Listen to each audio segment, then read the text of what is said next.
Ici, au potager extraordinaire, c'est dans les serres qu'on s'active pour préparer la belle saison. On y sème en ce moment plus de 1000 variétés de plantes différentes. C'est la période idéale avant de passer au jardin. Et puis, vous allez aussi surtout gagner du temps. Alors la petite astuce pour prendre les devants au jardin, ça va être de semer tout de suite dans sa maison, derrière sa fenêtre, ou alors si on a la chance d'avoir une véranda ou un petit châssis, un petit tunnel chez soi, de commencer dès à présent les semis de tomates, de salades, de basilic, pour avoir dans 10 jours quelque chose déjà d'assez beau, de à peu près 5 cm de haut, et d'ici un mois, on va avoir des tomates qui vont, elles, mesurer environ 15 cm, qui vont être presque bonnes à repiquer au jardin. Les tomates, basilic et laitue vont par exemple germer très vite.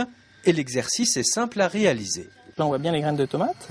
On va les semer assez claires. Voilà. N'hésitez pas à en mettre plusieurs dans le même godet. Une petite couche de terreau très léger sur les graines et puis on arrose. Quelques semaines plus tard, voilà le résultat pour les salades qui ont été séparées et repiquées dans des pots individuels.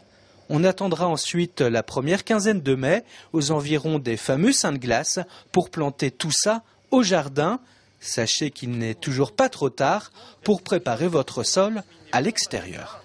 On peut encore aujourd'hui améliorer son sol avec un bon compost ou un fumier organique acheté dans le commerce. Ce sera très bien pour les plants qui vont être mis en place à partir de la mi-mai.